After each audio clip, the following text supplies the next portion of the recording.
الله وملائكته يصلون على النبي يا أيها الذين آمنوا صلوا عليه وسلموا تسليما.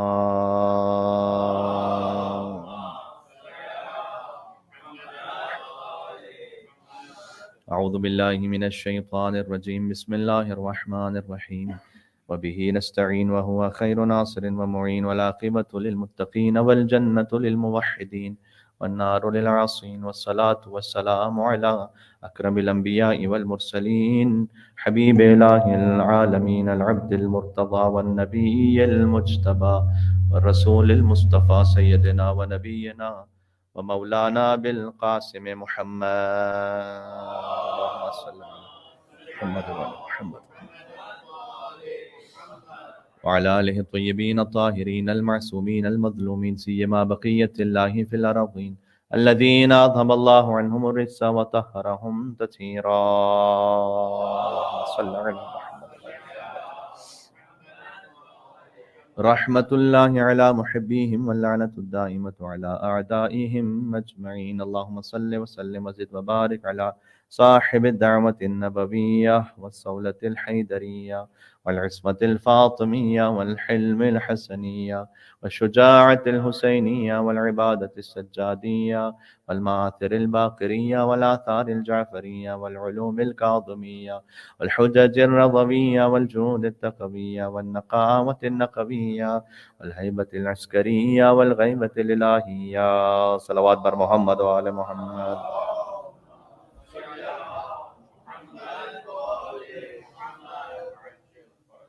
قال الله تبارك وتعالى في القرآن الكريم: بسم الله الرحمن الرحيم. ومن الناس من يتخذ من دون الله أندادا يحبونهم كحب الله.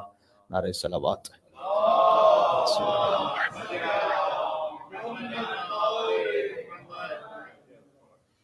مولا کائنات کی آمد کے مہینے کی مبارکباد تمام دوستوں کو مبارک ہو. باقر العلوم امام محمد ابو جعفر علی محمد ابن علی الباقر علیہ الصلوۃ والسلام کی آمد پر ایک مل کے صلوات بھیجیں محمد و آل محمد.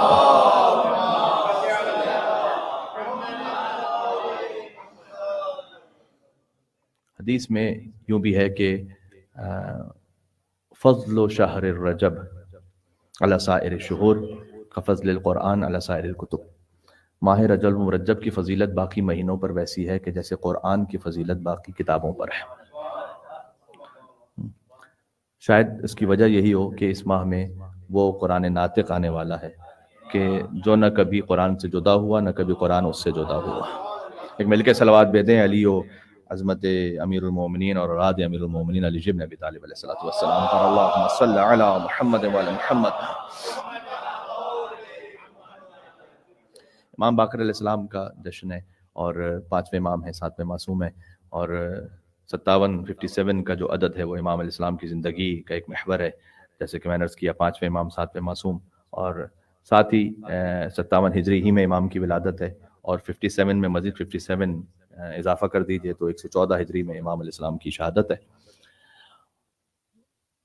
فقط یہ امام ہے اور حضرت حجت بقیت اللہ العظم. ان دو ائمہ کے لیے حضور مکرم کی زبان مطہر سے یہ تعبیر ملتی ہے کہ اسمہ اسمی و شمائلہ شمائل ہے. ان کا نام میرے نام پر ہے، اور ان کا حلیہ، ظاہر، باطن، چہرہ، وجود، وہ سب کا سب باقر العلوم کا بھی ویسا ہے جیسے میرا ہے، اور بقیت اللہ العظم امام زمانہ علیہ السلام ان کا بھی ویسا ہے جیسے رسول اللہ کا ہے. یہ دو ائمہ کے لیے یہ حدیث حضور مکرم کی زبان مطہر سے. اس لیے اگر ائمہ علیہ السلام میں جو سب سے زیادہ شبیہ ہیں حضور مکرم کے، یا امام باقر علیہ السلام ہے یا امام زمانہ علیہ السلام ہے.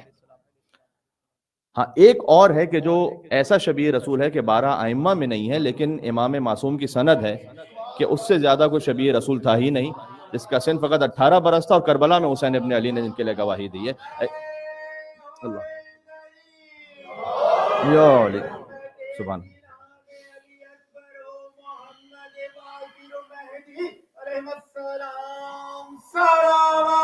اللہم صل علی محمد وعلی محمد.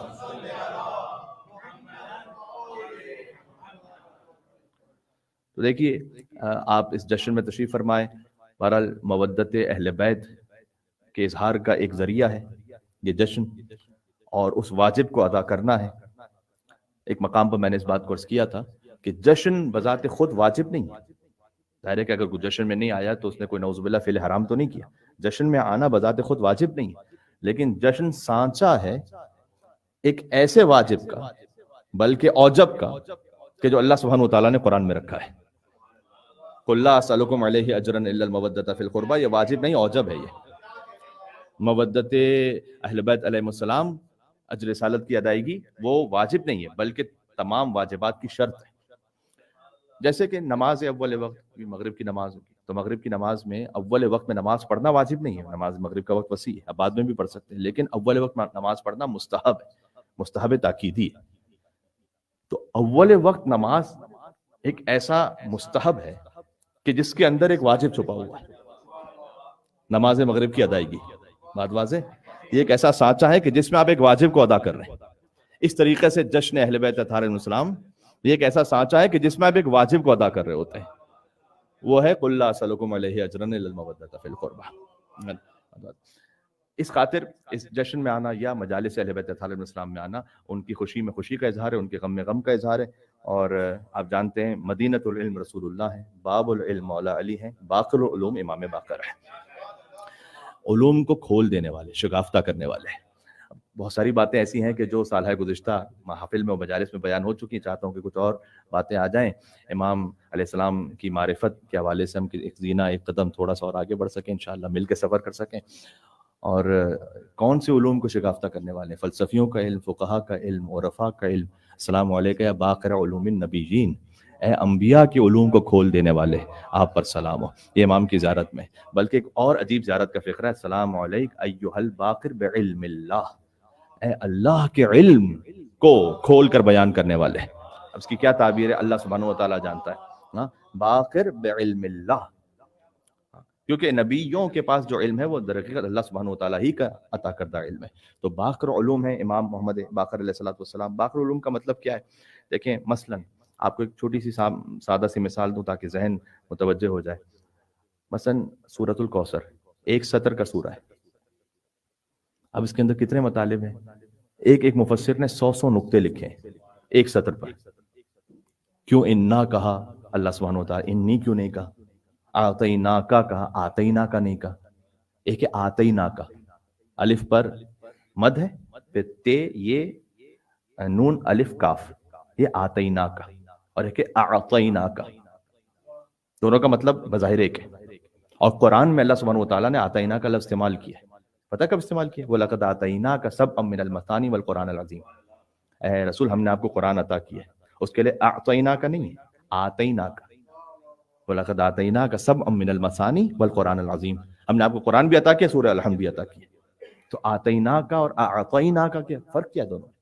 مثلا فرق یہ ہے کہ آتیناک وہاں کہتے ہیں، اب دیکھیں لغت کا معاملہ ہی ہے. لغت شیعہ سنی نہیں ہوتی، مسلم کافر نہیں ہوتی، لغت ہوتی ہے.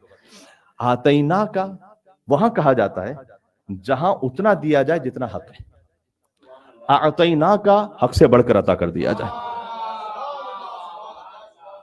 جب اللہ سبحانہ و تعالیٰ نے اپنے حبیب کو قرآن عطا کیا کہ آپ کو حق کے برابر دے رہے ہیں قرآن. لیکن جب فاطمہ عطا کی انا اعطیناک الکوثر، حق سے بڑھ کر ہم آپ کو عطا کریں، یعنی سیدہ سلام اللہ کی نعمت ہوئے. اب آپ غور کر رہے ہیں اس ایک لفظ میں، یہ تو ظاہر ہے، اب اس کا باطن کیا کچھ ہے اللہ سبحانہ و تعالیٰ جانتا ہے. تو اس میں علماء کرام نے اس کی تفصیل کو لکھا، ان معاملات کو کھولا. الکوثر کیوں یہاں اللہ سبحانہ و تعالیٰ نے الکوثر، پورے قرآن میں کوثر کا لفظ فقط یہیں استعمال ہوا، کہیں استعمال نہیں ہوا. فصلی لربک وانحر کیوں کہا؟ فصلی وانحر لربک کیوں نہیں کہا؟ انا شانئک هو الابتر، شانئک کا لفظ پورے قرآن میں اور کہیں نہیں، فقط یہاں کیوں استعمال ہوا؟ انا شانئک هو الابتر، ابتر کا لفظ اور پورے قرآن میں کہیں نہیں، یہیں استعمال ہوا. اب ایک سطر کا سورہ ہے جس میں ہزاروں نکات ہیں، وہ نکات کے جو ہمیں سمجھ میں آ رہے ہیں. یہ ہے علوم کو کھول دینا، شگافتہ کر لینا. میں آپ کو عام انسانی سطح میں مثال دے رہا تھا باقر علوم کا مطلب کیا ہے، لیکن جو انبیاء کے علوم کو اور اللہ سبحانہ و تعالیٰ کے علم کو کھول کر لوگوں کے سامنے بیان کرتے، وہ امام پنجم ہیں، جن کے جشن میں آپ تشریف فرمائے یہاں پر. اور سبحان اللہم صلی علی محمد وعلی محمد.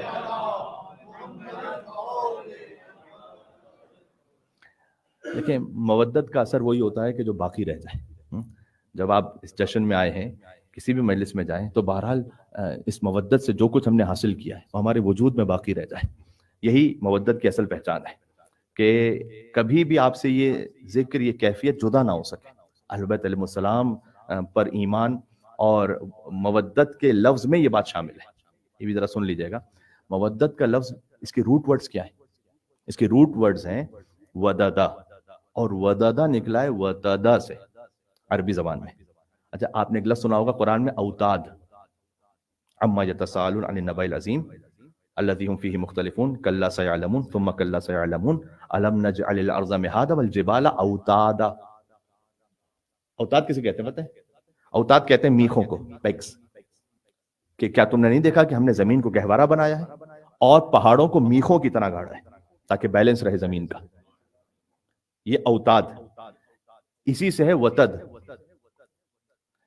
چونکہ تا اور دال قریب المخرج ہے، وتد آپ کہیں تو تا اور دال دونوں کی جو وائس ہے وہ تقریباً سیم جیسی، اس لیے عربی زبان میں بڑا کامن ہے کہ جو قریب المخرج ہے اس میں اس لفظ کو تبدیل کر کر دونوں کو ادغام کر دیا جائے. تو وتدا سے ہو گیا وددا، اور وددا سے ہوا ودا، ودا سے ہوا مودت. یہ اس کی روٹس ہیں. تو مودت کی روٹس میں کیا ہے؟ وہ میخوں والا معنی ہے. قُلْ لَا أَسْأَلُكُمْ عَلَيْهِ أَجْرًا إِلَّا الْمَوَدَّةَ فِي الْقُرْبَى. آپ میخ کو ایک دفعہ دیوار پہ گاڑ دیجئے، پھر نکلتی نہیں، بہت مشکل ہوتا ہے اسے نکالنا، وہ محکم ہوتی.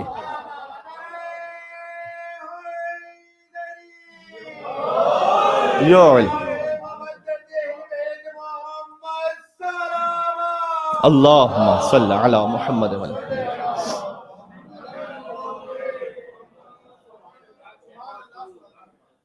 جو اللہ سبحانہ وتعالیٰ نے پہاڑ کی مثال دی ہے نا، والجبال اوتادا، کہ پہاڑ کتنا محکم ہوتا ہے، مضبوط ہوتا ہے. اسی خاطر حضور مکرم نے مومن کے ایمان کی مثال پہاڑی کی صورت میں دی ہے. فرمایا کہ اگر کوئی لوگوں کی افواہوں سے دین میں داخل ہوگا، یہ افواہ کا لفظ حدیث میں. افواہ کا لفظ ہم کیوں کہتے ہیں افواہ؟ افواہ بھی، اب میں عربی کا تو یہ درس نہیں ہو رہا لیکن اچھا لگتا ہے مجھے کچھ عربی کے معاملات. افواہ کا لفظ ہے فا، فے الف ہا چھٹیا. فاہ کہتے ہیں منہ کو. افواہ یعنی ایک منہ سے دوسرے منہ، تیسرے منہ، چوتھے منہ بات نکل جائے. جو لوگوں کی افواہوں سے دین میں داخل ہوگا، خالی باتیں سن سن کے، واٹس ایپ پڑھ کے، خالی اس کا دین وہی ہے. حضور نے فرمایا اس کو لوگ اپنی باتوں ہی سے دین سے نکال بھی دیں گے، اس کو پتہ بھی نہیں چلے گا. دین سے بھی نکل کے پتہ ہی نہیں چلے. پھر فرمایا کہ جو اللہ کی کتاب اور میری سنت و اہل بیت ان کے کلام سے دین میں داخل ہوگا تو پہاڑ اپنے مقام کو چھوڑ دے گا. یہ نہیں چھوڑے گا. اب مودت کی گہرائی سمجھ میں آ رہی ہے آپ کو؟ جس کے دل میں واقعی مودت اہل بیت ہے نا، دنیا ادھر سے ادھر ہو جائے وہ پہاڑ کی طرح استوار رہے گا، محکم رہے گا اپنے دین پر. ایک مل کے اور صلوات بیتے ہیں باقر علوم امام پنجم علیہ الصلوۃ والسلام پر.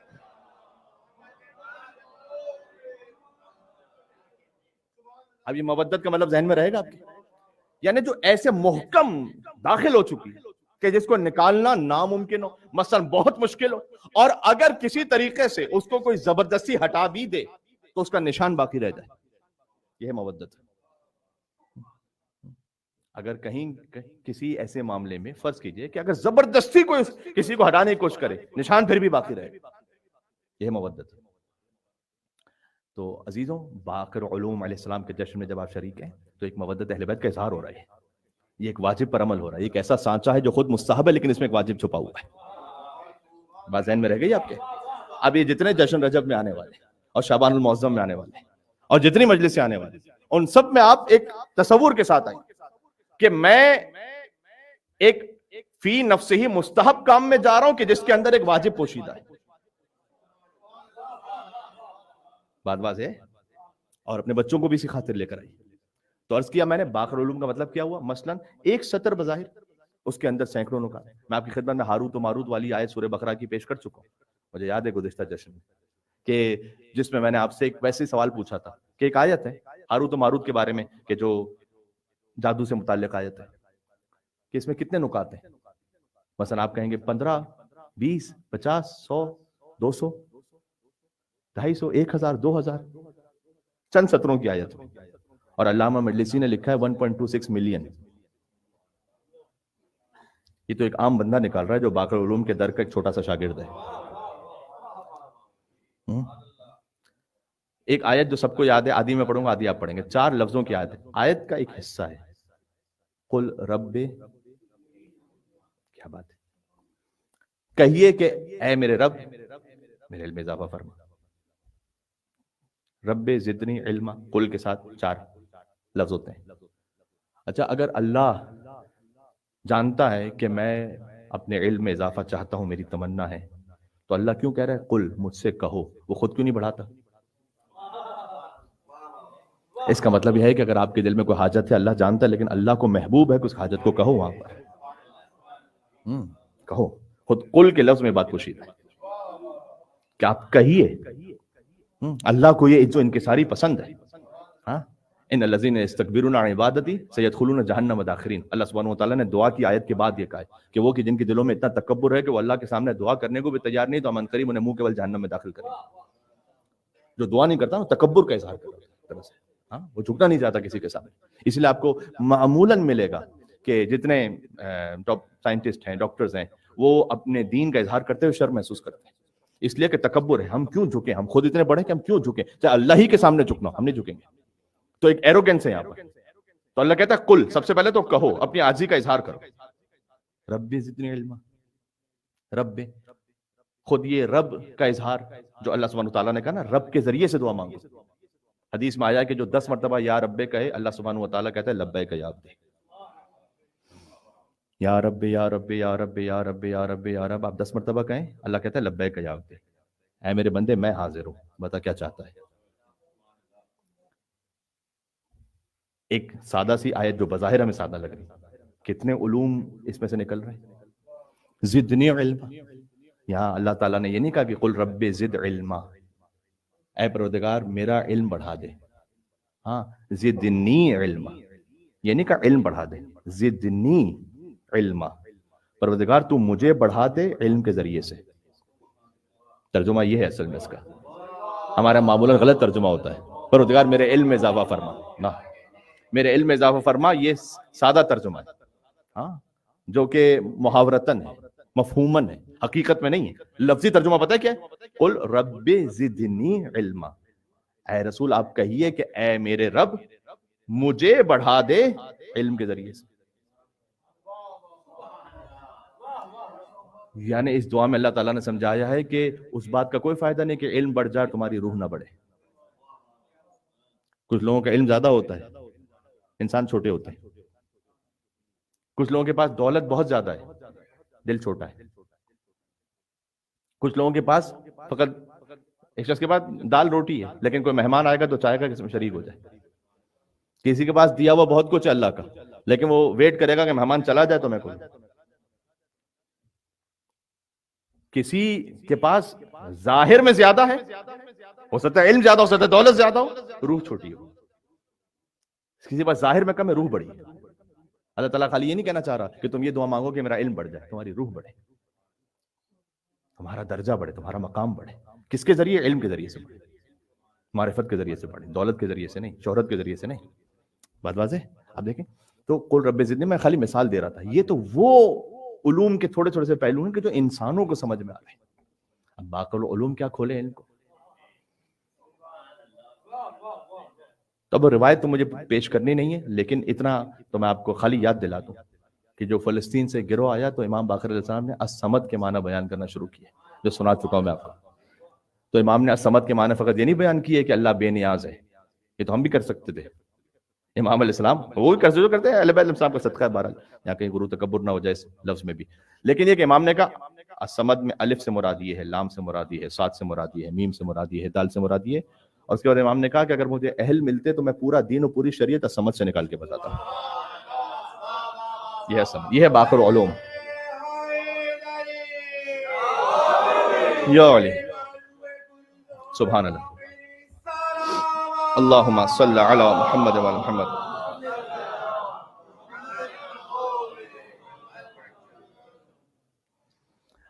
اب کبھی دل چاہتا ہے کہ کسی امام کے جشن پر یا ان کی شہادت کی مجلس میں فقط جو انہوں نے قرآن کی آیات کی تفصیل و تعویل کی ہے نا وہ پیش کی جائے.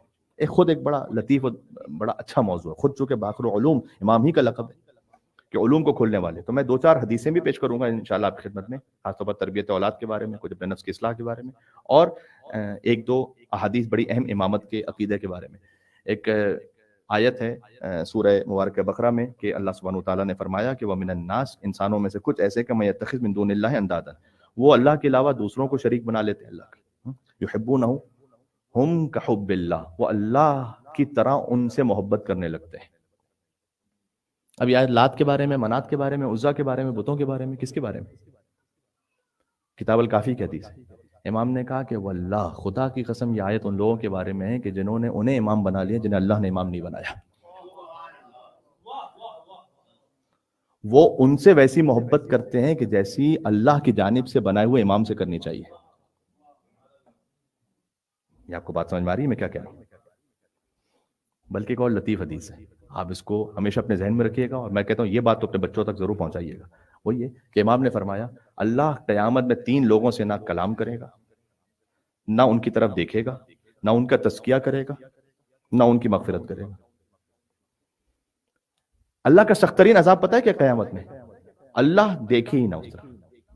یہ ظاہر ہے اللہ کی نظر سے تو کوئی رہ نہیں سکتا، یہ ایک مثال ہے. اور اللہ کسی سے بات ہی نہ کرے.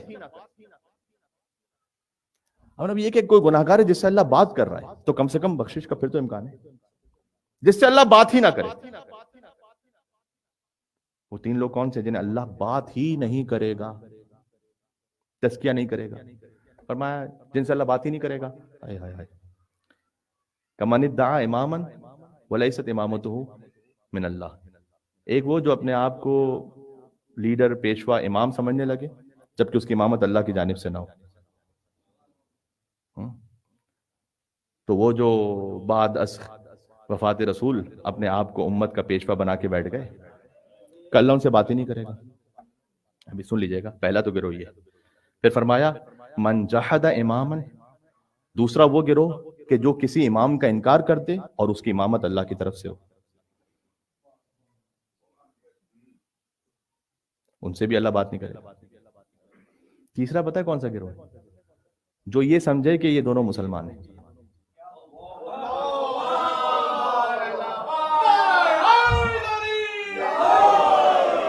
یہ حدیث میں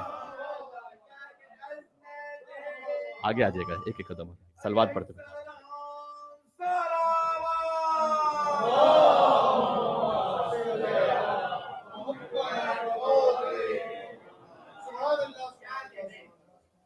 نصیب من الاسلام. امام نے کہا کہ تیسرا وہ شخص جو یہ سمجھے کہ ان دونوں کا اسلام میں سے کوئی حصہ بھی ہے، چھوٹا سا حصہ، اللہ اس سے بھی بات نہیں کرے گا. آپ ذہن میں رکھیے، لا الہ الا اللہ کے بعد محمد رسول اللہ کہہ دینا، یہ آپ کو دنیا کے کچھ فائدے پہنچاتا ہے جب تک آپ علی ولی اللہ نہ کہیں. دنیا کے فائدے پتہ کیا پہنچتے ہیں؟ مثلا انسان کا جسم پاک ہے، مسلمان کے قبرستان میں دفن ہو سکتا ہے، اس سے ازدواج ہو سکتا ہے. امام نے کہا کہ ان کے جنازوں میں شریک ہو، ان کے ساتھ اچھا تعلق رکھو. یہ سب دنیا کے فائدے ہیں. آخرت میں جو بغض علی رکھنے والا ہے اس پر آنکھ زیادہ شدید ہے اس شخص کے مقابلے میں جو اللہ کا شریک بنانے والا ہے. یہ حدیث میں میں حدیث سنا رہا ہوں آپ کو، اگر عجیب سا لگ رہا ہے آپ کو تو ہاں. اس لیے امام نے ایک تو یہ عقیدہ امامت کے بارے میں بڑا واضح امام نے بیان، اس میں کوئی دو رائے نہیں ہے. ہاں میں نے عرض کیا ہے بار بار، اس کو بار بار تفصیل سے دہرانے کی ضرورت نہیں، فقط اشارہ کافی ہو جاتا ہے. کہاں کس جگہ آپ نے کس بات کا اظہار کرنا، کس جگہ اظہار نہیں کرنا، وہ ایک اپنا مقام ہوتا ہے. لیکن آپ کو تو عقیدہ صحیح بتاؤ، پہلی بات. اچھا امام کے بچپن کا واقعہ ہے، جو کہ ولادت کا جشن ہے، میں بچپن کا واقعہ پڑھوں تو امام میں آپ جانتے ہیں کہ امام زین العابدین علیہ السلام کے ساتھ امام نے اپنے دادا کی شہادت کے بعد 34 برس گزارے ہیں. ٹھیک ہے، امام محمد باقر علیہ السلام کی جب ولادت ہوئی تو امام حسین علیہ السلام ظاہری حیات کے ساتھ ہیں. 3 سال 6 مہینے 10 دن امام حسین کے ساتھ گزارے ہیں. پھر 34 سال امام زین العابدین السلام کے ساتھ گزارے ہیں. پھر 19 برس خود امام کا زمانہ امامت. یہ تفصیل ہے. تو امام نے اس میں بہت سارے مسکنسیپشنز کو ٹھیک کیا. کچھ غالیوں کو ٹھیک کیا امام نے جو غلو کرتے تھے، پیرل قرار دینا امام کو اللہ سبحانہ وتعالیٰ کے، دیکھیں عرض میں نہ قرار دیں، طول میں قرار دیں، یہ ہے توحید. ٹھیک ہے، ہارزنٹل ورٹیکل یاد رہے گا نا آپ کو. جس نے ہارزنٹل بنا دیا اس نے شرک کیا. اللہ اور علی برابر برابر نہیں ہو سکتا. علی جو کچھ دے اللہ کی جانب سے، یہ عین توحید ہے، ورٹیکل. مشکلیں ہوتی ہیں آسان علی کہنے سے. اس میں ولایت و توحید ایسی آ جائے گی اگر آپ میرے ساتھ ہیں. مشکلیں ہوتی ہیں آسان علی کہنے سے، یا علی کہنے کی توفیق خدا دیتا ہے.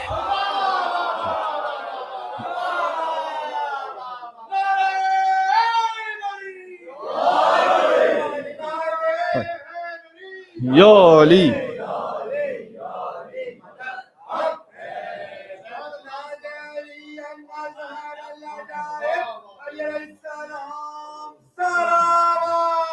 اللہ.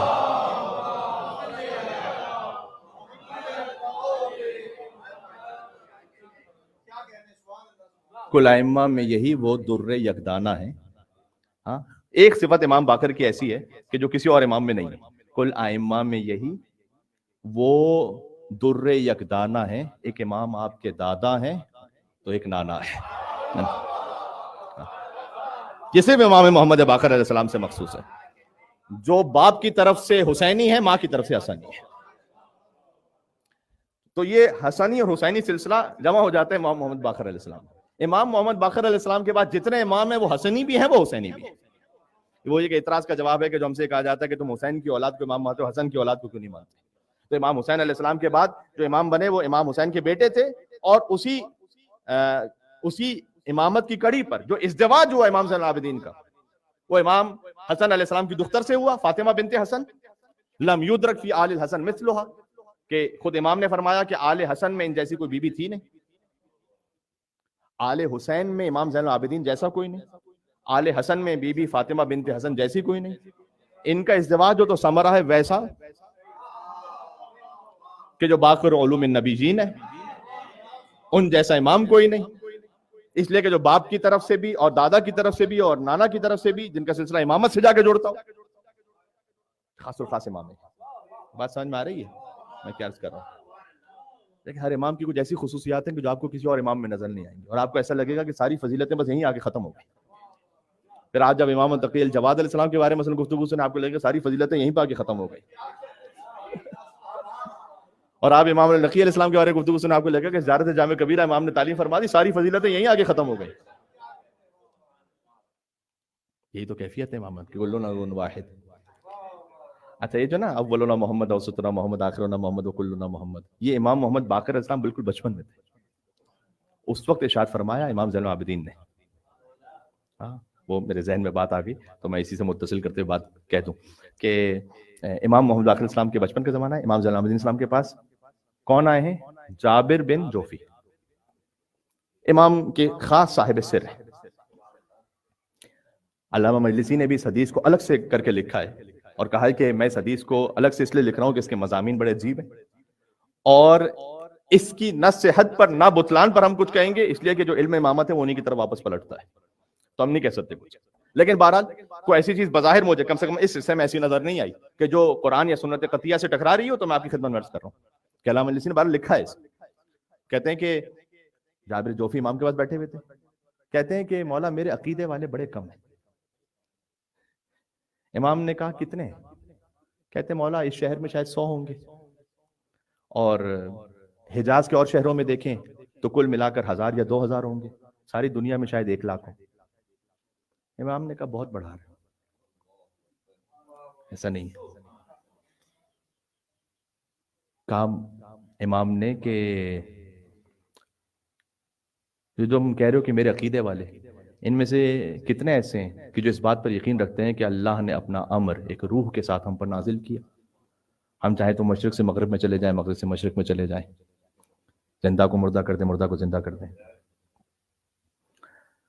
یہ کتنے ایسے ہیں؟ کہتے ہیں مولا شاید کم ہوں ایسے. امام نے کہا کہ جو تم سمجھ رہے ہو نا کہ وہ ہیں ایسے، ان کو لے آنا میرے پاس کر. اگلے دن جابر جوفی لے آئے امام کے سامنے. امام کے سامنے، اب سنیے گا، امام کے سامنے موجود ہیں، اور جابر جوفی نے کہا کہ مولا آپ نے یہ کہا کہ اللہ اپنے امر کی خاص روح آپ پر نازل کرتا ہے، اس کی کوئی قرآنی دلیل ہے؟ تو امام علیہ السلام نے سورہ شورى کی آیت پڑھی، وَكَذَلِكَ أَوْحَيْنَا إِلَيْكَ رُوحًا مِّنْ أَمْرِنَا، ہم نے آپ پر وحی کی ہے، قرآن کی یہاں ذکر نہیں کیا، روحًا من امرنا، ایک روح کی وحی کی آپ پر جو ہمارے امر سے. امام نے کہا سورہ شورى کی آیت ہے.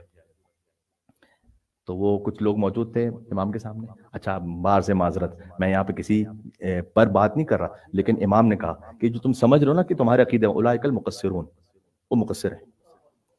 تو امام سے انہوں نے پوچھا کہ مقصر کا مطلب کیا ہوتا ہے؟ تو امام نے اس وقت یہ جواب دیا کہ جو یہ نہ سمجھ سکے کہ اللہ نے ہمیں اختیار دیا کہ مشرق سے مغرب میں جائیں، مغرب سے مشرق میں جائیں، آسمان سے زمین میں جائیں، آسمان زمین سے آسمان میں آئیں. اور پھر کچھ باتیں امام نے اور بیان کی. اور اس کے بعد وہ گروہ آیا امام کے پاس. تو امام نے کہا کہ کیا تم یہ یقین رکھتے ہو کہ اللہ عرش پر قدرت رکھتا ہے؟ اب امام زین العابدین پوچھ رہے ہیں. انہوں نے کہا کہ جی ہم یقین رکھتے ہیں اللہ عرش پر قدرت رکھتا ہے. تو امام نے یہ کہا کہ پس کیا یہ یقین رکھتے ہو کہ امام کا خود کا نام کیا ہے؟ علی، اور بیٹے کا نام کیا ہے؟ محمد. فَإِذَنْ عَلِيٌّ يَسِيرُ بِصُورَةِ مُحَمَّدٍ وَمُحَمَّدٍ يَسِيرُ بِصُورَةِ عَلِيٍّ. کیا تم یقین رکھتے ہو کہ علی محمد بن جائے، محمد علی بن جائے؟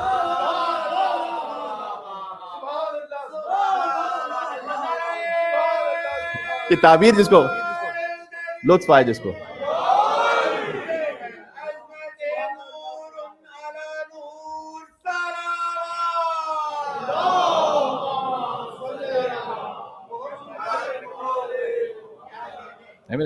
دیکھیں میرے پاس وقت کم ہے، ویسے بھی مجالس کے اعتبار سے بھی آگے، تو اب جو کچھ ہے مجھے پہنچا دینا، اب تک جو کچھ معرفت کا درجہ کچھ بڑھ جائے انشاءاللہ سے. تو ذرا دیکھیں کہ کیا تم یقین رکھتے ہو کہ محمد علی بن جائے، علی محمد بن جائے؟ امام کا اشارہ اپنی جانب تھا. اس سے آپ استفادہ کر لیں کچھ اور منزلوں پر، وہ پھر ایک الگ منزل ہے. تو وہ دیکھنے لگے. تو امام باقر بچپن میں تھے، امام باقر کا جشن پڑھ رہا ہوں نا میں. وہ آئے اور انہوں نے آ کے کہا کہ تم بولتے کیوں نہیں، تم کہتے کیوں نہیں میرے بابا کو؟ کہتے ہیں کہ ہم سمجھ میں نہیں آ رہا ہم کیا کہیں. اب اللہ کی قدرت ہے یہ، ہاں اللہ کی قدرت ہے. تو اللہ اکبر. امام زین العابدین نے پوچھا کہ من ہوا، امام باقر کی طرف اشارہ کر کے، بچہ یہ کون ہے؟ کا ابنوں کا محمد، آپ کا بیٹا محمد. کا من انا، میں کون ہوں؟ کا ابوہ علی، آپ ان کے بابا علی ہیں. فتکلم بکلمات، امام نے کچھ کلمات ایسے کہے کہ کسی کو سمجھ میں نہیں آئے. فاذن علی بمحمد ومحمد بعلی.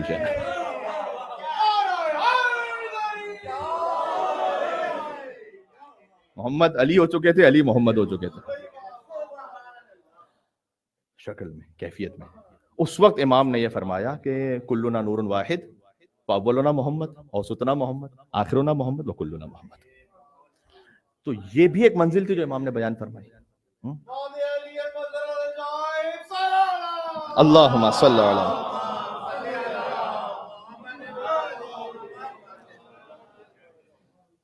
میں آپ کی زندگی کے پریکٹیکل معاملات تک بھی آؤں گا. جو لوگ یہ انتظار کر رہے ہوتے ہیں کہ پریکٹیکلی کچھ مولا بتائیے گا، تو کچھ وہ بھی ابھی عرض کرتا ہوں بھی. لیکن پہلے ایک بات ہو جائے. امام نے مثلا یہی وہ امام ہے جنہوں نے وہ محیر العقول زیارت تعلیم فرمائی کہ جو آپ بی بی فاطمہ زہرا سلام اللہ علیہ کی پڑھتے ہیں. یا ممتحنۃ امتحنک الا الذی خلقی قبل ان یخلقک فوجدک لما امتحنک صابرا. یہ جو آیت ہے نا، یہ جو زیارت ہے نا، اے وہ امتحان شدہ کہ جن کا امتحان اللہ نے لیا اس وقت لیا کہ جب انہیں خلق نہیں کیا تھا تو انہیں امتحان میں صبر کرنے والا پایا. تو ہم یہ گمان رکھتے ہیں کہ آپ پر یقین اور آپ کے بابا کی تصدیق اور آپ کے شوہر کی ولایت پر ایمان کے ذریعے سے ہماری طہارت حاصل ہو جائے. یہ پوری زیارت جو ہے یہ تعلیم کس نے کی ہے؟ ایسی زیارت کو امام کے علاوہ تو تعلیم کر نہیں سکتا تھا. یہ تعلیم کردہ امام محمد باقر علیہ السلام جن کے جشن میں آپ موجود ہیں. زیارت عاشورہ جو انشاءاللہ آپ روزانہ پڑھ رہے ہوں گے، چاہے 100 درود کے ساتھ نہ پڑھ سکیں، 100 لعنت کے ساتھ، لیکن کم سے کم ایک مرتبہ اس کو پڑھ لیں گے. یہ جو آپ کو کس نے تعلیم دی؟ امام محمد باقر علیہ السلام.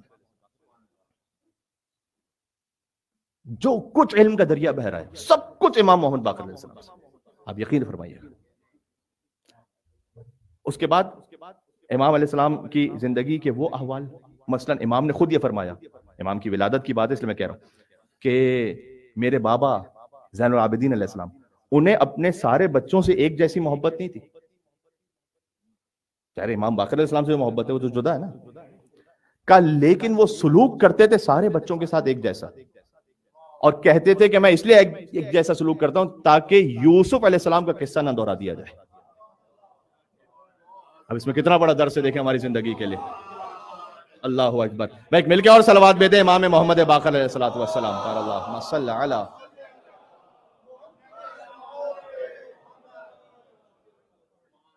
کبھی ہو سکتا ہے کہ آپ کو اپنی کسی اولاد سے زیادہ محبت ہو، اس کے اس طرح سے اظہار نہ کیجیے کہ دوسروں کے دلوں میں حسد پیدا ہو جائے جو خود خاندان کی دشمنی کا سبب بنتی ہے.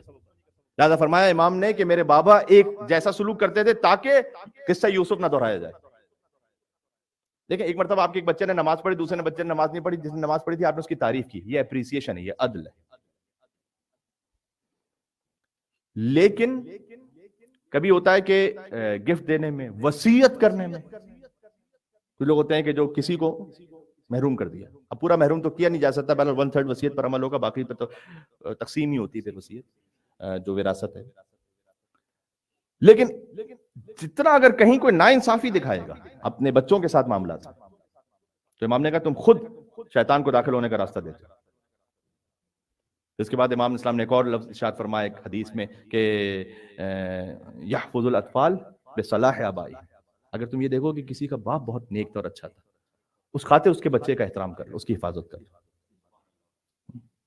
آپ کئی مرتبہ ہوتا ہے ایک عالم کا بیٹا ہے، کسی شاعر کا بیٹا ہے، کسی اور فقیہ کا بیٹا ہے، آپ کیوں احترام کرتے ہیں؟ یہ جو ہمارا احترام کا طریقہ یہ سکھلایا ہوا امام محمد باقر علیہ السلام کا. کسی نے آپ پر احسان کیا، وہ شاید دنیا سے چلا گیا، اس کا بیٹا ہے، اس کے ساتھ نیکی کرے. بچوں کے ساتھ نیکی کرو باپ کی نیکیوں کی وجہ سے.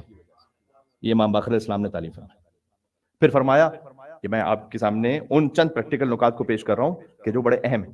فرمایا کہ ساری زندگی کی کامیابی کا راز ان 3 باتوں میں: التفقہ فی الدین والصبر علی النائبہ والتقدیر علی المعیشہ. اور کیجئے گا کا دین کو گہرائی میں سمجھو، سطحی نہ سمجھو، گہرائی میں سمجھو. تفقہ کا لفظ امام نے استعمال کیا. اس کے لیے کیا کرنا چاہیے آپ کو؟ دیکھیں آپ کی ڈائٹ فقط وہ نہیں کہ جو آپ کھاتے پیتے ہیں، تو آپ کی ڈائٹ ہے اس میں تو آپ کانشیس رہتے ہی. آپ کی ڈائٹ وہ بھی ہے جو آپ دیکھتے ہیں، آپ کی ڈائٹ وہ بھی ہے جو آپ سنتے ہیں، آپ کی ڈائٹ وہ بھی ہے جو آپ پڑھتے ہیں. یہ میں آپ کو کہہ کر آپ کے بچوں کے لیے کچھ کہہ رہا ہوں. آپ کو یہ دیکھنا آپ کے بچے کیا دیکھ رہے ہیں، وہ ان کی ڈائٹ ہے. آپ کے بچے کیا کھیلتے ہیں، جو صبح دوپہر شام جو کچھ کھیل رہے ہیں نا، وہ یقیناً کوئی نہ کوئی لمٹ بنائیے. کیونکہ امام باقر علیہ السلام ہی نے فرمایا ہے کہ سب سے شر ان والدین میں ہوتا ہے جو اولاد تک پہنچتا ہے کہ جو بچے کی ہر بات کو مان کر اسے افراط میں ڈال دے. یہ امام نے فرمایا. آپ کو اللہ تعالیٰ نے بہت وسعت عطا کی، ضروری نہیں کہ آپ ہر بات کو مانیں گے بچے کی، اس لیے کہ اللہ نے آپ کو چلیں رزق میں بڑی وسعت عطا کی، لیکن آپ کو حکمت بھی عطا کی، آپ کو منطق بھی عطا کی، آپ کو دین عطا کی. جو بچہ کہہ رہا ہر موقع پر اگر اسے دلاتے رہیں گے، ہر بات ہی مانتے رہیں گے، امام نے کہا ایک دن بچہ افراط کا استعمال کیا، یعنی ایکسٹریم پہ پہنچ جائے گا. اس کے بعد ہی ایکسپیکٹس کہ جو وہ کہے وہ ہو، اور جب نہیں ہوتا تو پھر فساد. تو پہلے سے آپ نے کیوں ایسی عادت ڈالی تھی؟ آپ یہ عادت نہ ڈالیں کہ اسے دن بھر میں جب صبح دوپہر شام رات جب وہ اپنا آئی پیڈ کھولنا چاہے گا وہ کھول لے گا. غلط ہے یہ. اور والدین نے کہیں نہ کہیں اس کے لیے اہتمام کیا بھی ہوتا ہے. میں آپ کی تشویق کے لیے بات کہہ رہا ہوں کہ آپ اس بات کا خیال رکھیں. تو میں کیا کہہ رہا ہوں، بچے کی ڈائٹ فقط وہ نہیں کہ جو کھا رہا ہے، وہ بھی ہے کہ جو وہ دیکھ رہا ہے، وہ کھیل رہا ہے، اس میں کیا منظر ہے، اس میں کیا وائلنس ہے، جو کچھ ہے وہ بھی اس کی ڈائٹ ہے. امام نے کہا دین کو گہرائی میں سمجھو. ہاں پہلی بات. دوسرا صبر علی النائبہ، مصیبتوں پر صبر رکھو، پیشنس رکھو. تو یہ بچے مان نہیں سکتا اگر آپ نے اس کی ہر خواہش پوری کی، پیشنس کبھی بھی نہیں آئے گا. اور تیسرا فرمایا تقدیر علی المعیشہ. یہ بہت ویری ویری امپورٹنٹ یہاں رہتے ہوئے کہ معیشت میں بھی میانہ روی رکھو. یعنی کہ میں نے عرض کیا کیونکہ اب ہر ایک کے پاس 4-4 5-5 کریڈٹ کارڈز ہیں، وہ جو چاہے وہ خرید لے. لیکن آپ اپنی عقل سے سوچیں گے کہ آپ کی یہ ضرورت ہے، چلے لگژری ہے یا خالی شو آف ہے؟ میں آپ سے لگژری کا تو نہیں کہہ سکتا کہ آپ اس کو ختم کر دیجئے، چلیں وہ ایک حد تک بات ہے، لیکن شو آف تو ختم کیجئے کم سے کم۔ جو نہ ضرورت ہے، نہ نیسیسٹی ہے، نہ لگژری، کچھ بھی نہیں ہے، صرف شو آف ہے۔ ایسا بہت کچھ ہے ہمارے نظام میں، ہماری زندگی میں۔ امام نے کہا اس کو ٹھیک رکھو گے تب کامیابی، ورنہ نہیں، نسلوں میں اس کا اثر جائے گا۔ اب آپ دیکھیے امام باقر علیہ السلام کہاں وہ جابر جوفی کو معارف بیان کرتے ہوئے، بی بی فاطمہ زہرا السلام علیہ کی زیارت تعلیم دیتے ہوئے، اور پھر زیارت عاشورہ کا بیان کرتے، اس کے بعد کتنا ریز ڈیپتھ میں آ کر امام السلام نے گھر کے بچوں کی تربیت کے معاملات پر گفتگو کی۔ یہ ہے باقر علوم النبیین، عرش سے لے کر فرش تک کوئی ایسا موضوع ایسا نہیں کہ جو امام باقر علیہ السلام نے اپنی حدیث میں بیان نہ کر دیا ہو۔ آپ سے اطمینان کے ساتھ کہہ رہا ہوں، جن امام کے جشن میں آپ موجود ہیں۔ اللہم صلی علی محمد وعلی محمد۔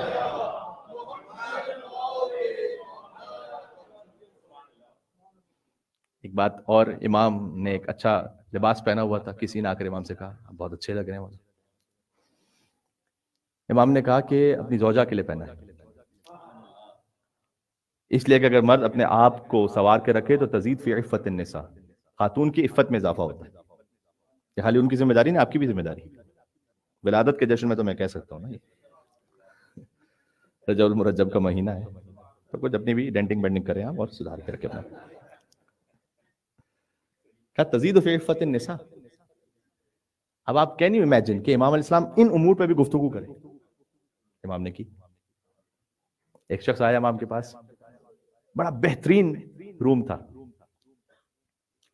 اور بڑا اچھا سا کمرہ سجا ہوا تھا، بہترین پردے لگے ہوئے، تو آ کے حیرت سے دیکھ رہا ہے ادھر ادھر تانے، اچھا اتنا بہترین گھر ہے امام کا۔ اب بعض لوگ جیسے سمجھتے ہیں کہ بھائی مولوی کا گھر بھی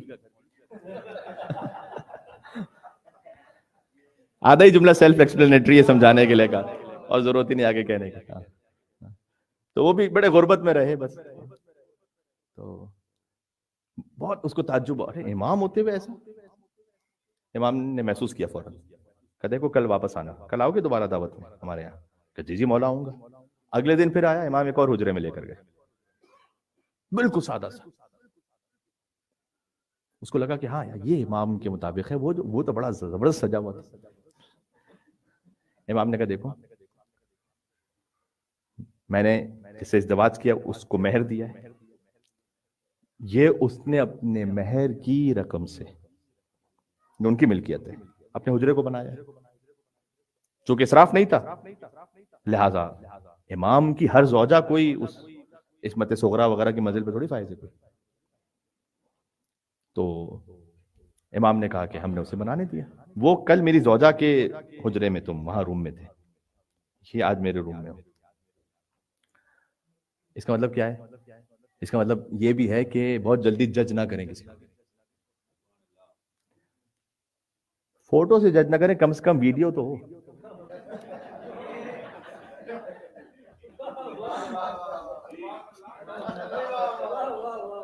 بات سمجھ میں آ رہی ہے؟ فوٹو کا مطلب ہے ایک لمحہ۔ اب فرض کیجئے کہ شہادت کی شب تھی، ہم سے کوئی ملنے کے لیے آیا، ہم نے اس کو مسکرا کے یوں کہا، اسی وقت کسی نے تصویر لے لی، کہا دیکھیں مولانا صاحب کو شہادت کی شب میں بھی ہنستے ہنستے بات کر رہے تھے۔ فوٹو سے نہ جج کریں، کم سے کم ایک ویڈیو تو۔ مطلب یہ کہ امام علیہ السلام نے اس بات سے سمجھایا کہ کسی کو ایک موقع پر دیکھ کے اس کا فیصلہ نہ کر لیا کرو، تھوڑا موقع دو۔ تو امام نے اس کی وضاحت فرمائی۔ یہ بھی امام کے گھر کی بات ہے، بات واضح ہو رہی ہے؟ سبحان اللہ۔ وہ واقعہ میں آپ کو یکم ذی الحج کے جشن میں سنا چکا ہوں، آپ کو یاد ہو جانا ہو، مجھے یاد ہے کہ امام علیہ السلام نے ایک ریڈ کلر کا ڈریس پہنا ہوا تھا۔ ارے بھائی یہ چونکہ آپ سے ایسا شاید، بہرحال لیکن یہ کہ ریڈ کلر کا ڈریس پہنا ہوا تھا، اور کسی نے امام سے آ کر کہا، عجیب طریقے سے دیکھا امام کو، کہا تھوڑا سا ایسا معنی خیز انداز میں ہنسا۔ اب میں ریڈ ٹی شرٹ اور جینس کی پینٹ پہ آ کے ممبر پہ بیٹھ جاؤں تو آپ تھوڑا سا مجھے دیکھیں گے نا کہ یہ مولانا صاحب کا تو ڈریس نہیں ہے، کیسے بیٹھے؟ تو امام علیہ السلام کی شؤون کے مطابق چونکہ وہ لباس سے نہیں لگا تو دیکھا، امام نے محسوس کیا کہا میری زوجہ نے مجھ سے کہا اس لیے میں نے پہنا ہے. اس کا مطلب کیا تھا؟ امام نے ایڈجسٹ کر لیا. اگر کہیں کوئی حرام بات نہیں ہے، دین سے مخالف نہیں، امام نے ایڈجسٹ کیا. لیکن پھر اگلی بار پھر آیا امام کے پاس اور امام نے کہا کہ اسے پتا چلا گھر میں کہ طلاق دے دی امام نے اس زوجہ کو. ارے جس خاطر آپ نے اتنا ایڈجسٹ کیا تھا اور ایسا ریڈ ڈریس پہنا تھا کہ جو امامت کی شان کے مطابق بھی نہیں لگ رہا تھا، آپ نے طلاق دے دی اسے. کہ اس لیے کہ میں نے علی بن ابی طالب کے بارے میں ایک بری بات سنی اس سے، وہ نہیں برداشت. یہ ریڈ لائن سمجھ میں آ رہی ہے آپ؟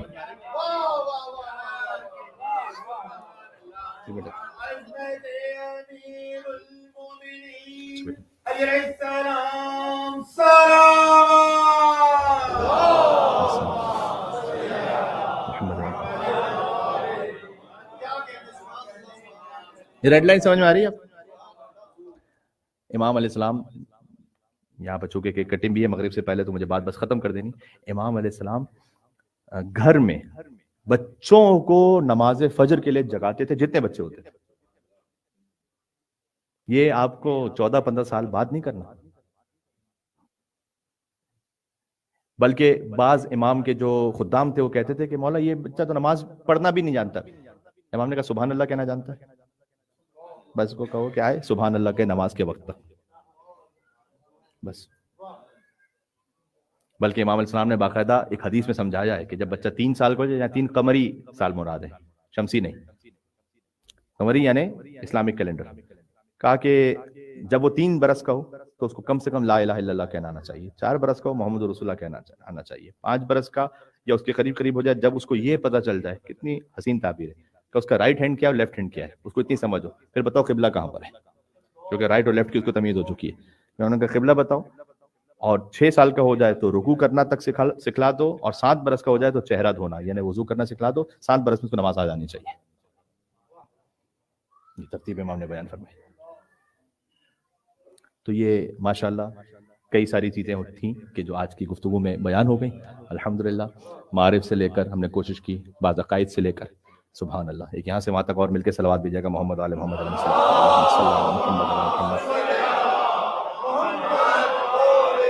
محمد وعجل فرجہم. امام محمد باقر علیہ السلام کو ہدیہ کرتے ہوئے یہاں سے وہاں تک امام حسن اور امام حسین کی روح شاد ہو جائے. اس لیے کہ بچے کی جب ولادت ہوتی ہے تو کئی مرتبہ ماں باپ سے زیادہ خوشی گرینڈ پیرنٹس کو ہو رہی ہوتی ہے. تو آج امام محمد باقر کے نانا بھی بڑے خوش ہیں اور دادا بھی بڑے خوش ہیں. بچوں کے لیے گزارش کر دوں، گویا میں کہنا چاہ رہا ہوں کہ امام حسن مجتبیٰ کے نواسے کا جشن ہے، یہ جو خود رسول اللہ کا نواسا ہے اس کے نواسے کا جشن ہے. سبحان اللہ. ایک یہاں سے وہاں تک 3 مرتبہ بآواز بلند صلوات بھیجیں محمد علیہ محمد صلی اللہ علیہ محمد علیہ اللہم صلی علی محمد و آل محمد. اللہم صلی علی محمد و آل محمد وعجل فرجہم.